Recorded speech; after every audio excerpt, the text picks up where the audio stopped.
Bonjour, la chaîne a pour but de vulgariser la microbiologie à des non-scientifiques. Parlons donc d'un truc qui n'a rien à voir. Parlons de communisme. Quelle est l'infecte petite folle perdue, l'espèce d'enculé de communiste qui vient de signer son arrêt de mort? Get in.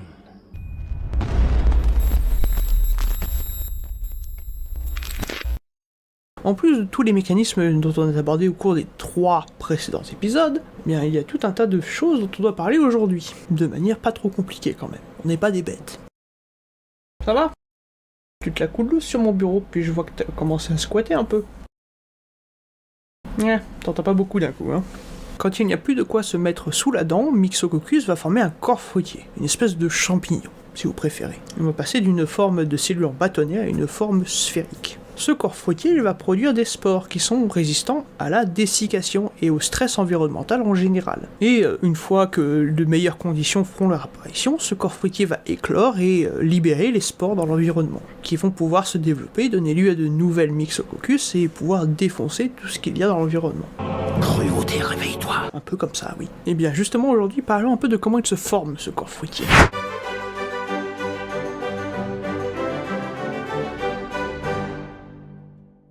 4 à 6 heures après famine, on voit déjà les premières étapes du développement de cet organe. Oui, je vais dire organe parce que c'est ma chaîne, et je fais ce que je veux. Et on va voir justement des cellules s'agréger au niveau d'un centre d'agrégation. Plusieurs de ces centres d'agrégation vont se désagréger ou fusionner entre eux pour former une structure beaucoup plus grosse. Puis, entre 6 et 12 heures après justement le début de cette famine, on va voir plusieurs mécanismes qui vont se mettre en place et qui vont être plus ou moins visibles. Notamment la formation de gros corps lipidiques à l'intérieur des cellules, ce qui est la traduction de formation de bulles de gaz, le début de la formogenèse, c'est-à-dire la formation de cellules qui vont avoir une forme de rond et plus de bâtonnet, comme je l'en ai parlé un peu avant, et la formation de spores.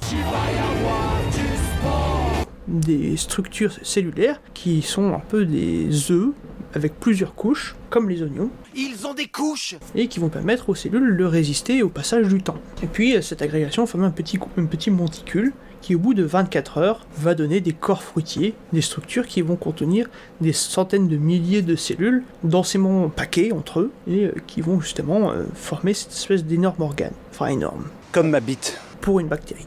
La maturation de ces spores, elle va prendre du temps. Elle va être terminée dans les 72 heures après le début de la famine. Combien?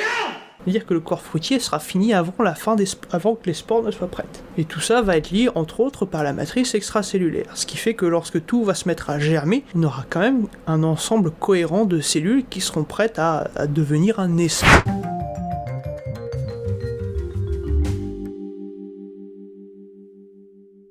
Quelque chose de notable chez Myxococcus, c'est la formation de différentes sous-classes ou sous-groupes de bactéries à l'intérieur des essaims, qu'on peut un peu identifier à des groupes ou des castes chez les insectes, comme chez les fourmis par exemple. Attention, c'est pas exactement la même chose, mais on peut essayer de le comparer à ça. Et donc on va avoir des groupes de bactéries dans ces essaims qui vont avoir plusieurs rôles, ou des rôles différents. Un des facteurs de complexité du groupe, c'est notamment le nombre de cellules. En effet, plus il y a de cellules, et plus il y aura de sous-groupes différents, et plus cet essaim aura plus de complexité. En général, on décrit 3 sous-populations de Myxococcus xanthus. La première, ça va être la plus simple, c'est celle qui représente à peu près 10% de la population, va être constituée de spores, et qui sont justement produits dans les organes de fructification, qui vont résister à différents stress, et qui vont être ici pour faire perdurer la colonie ou même le groupe de micro-organismes. Le second groupe de Myxococcus que l'on va retrouver pendant la formation de ce corps fruitier va justement être un groupe un peu périphérique, un groupe qui représente 30% et qui va être composé de cellules en bâtonnet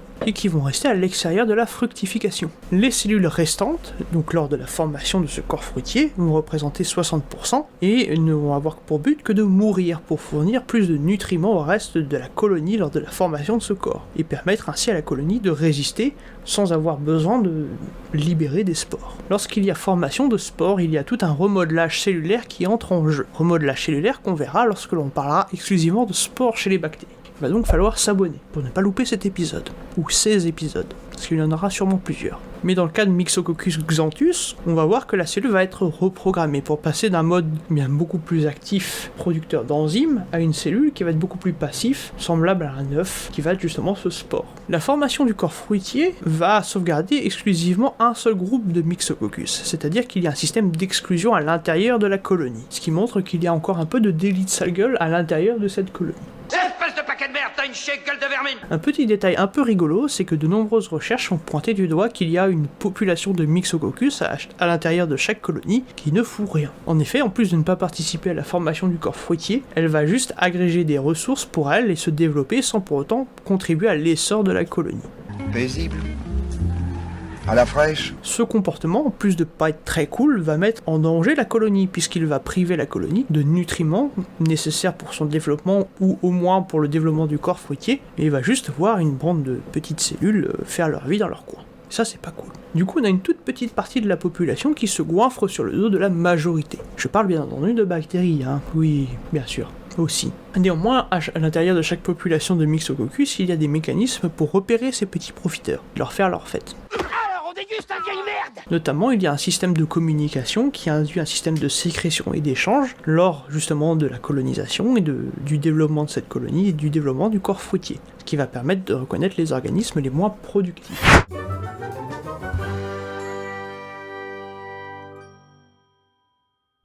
Un autre mécanisme est la production de bactériocines, qui va permettre justement de tuer d'autres bactéries lorsqu'elles vont se rapprocher du corps fruitier. Parce qu'il y a énormément de morts cellulaires, il y a donc énormément de nutriments, qui va donc attirer énormément de bactéries. Et comme Myxococcus xanthus ne bosse pas pour rien, elle va justement produire des bactériocines pour inhiber ces bactéries. Un des mécanismes fondamentaux que j'ai un peu évoqué, c'est la chimiotaxie, la capacité pour une bactérie de suivre une piste. Et Myxobacter, elle fait ça très très bien. La chimiotaxie, c'est donc la capacité pour une bactérie de remonter une trace de molécules chimiques, qui n'est ni plus ni moins la façon qu'une bactérie a de flairer une piste. Ça sent un petit peu la merde, hein, quand même, hein. Le mécanisme de chimiotactisme a été avancé par la détection d'acides gras qui vont permettre à Myxococcus de reconnaître les siens et donc de favoriser telle ou telle population de bactéries pour la formation du corps fruitier.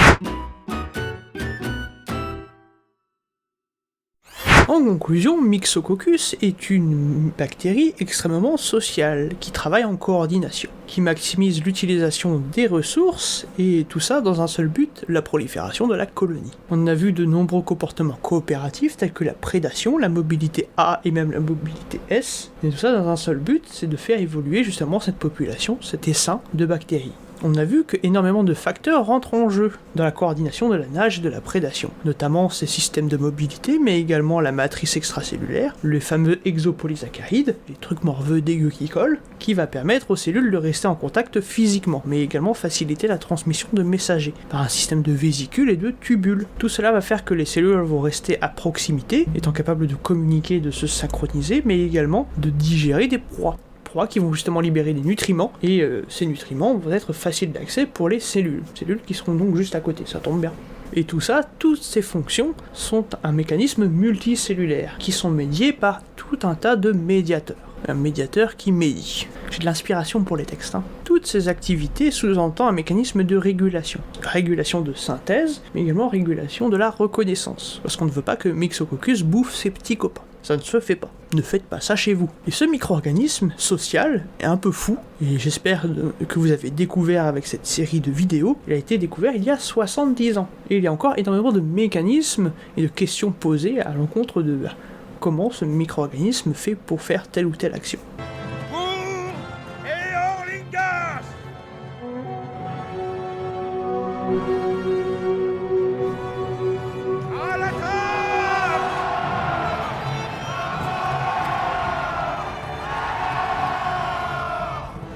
Même s'il reste beaucoup de questions, parce que c'est un mécanisme qui reste relativement peu étudié comparé à d'autres comme les bdellovibrios, qu'on a vu dans le premier épisode sur les prédateurs. Mais c'est un micro-organisme fascinant, un micro-organisme qui communique, qui peut vivre à l'état multicellulaire. Je sais que dans les commentaires, une fois on m'a demandé s'il y avait des micro-organismes qui vivaient à l'état multicellulaire. Et bien voilà, une bactérie multicellulaire facultative. C'est tout pour aujourd'hui, c'est tout pour Myxococcus et c'est tout pour les prédateurs. Je vous remercie d'avoir suivi cet épisode et cette série. N'hésitez pas à la liker, la commenter, la partager, à vous abonner. Et moi je vous dis à la prochaine pour plus de vidéos, plus de microbes et moins de prédateurs.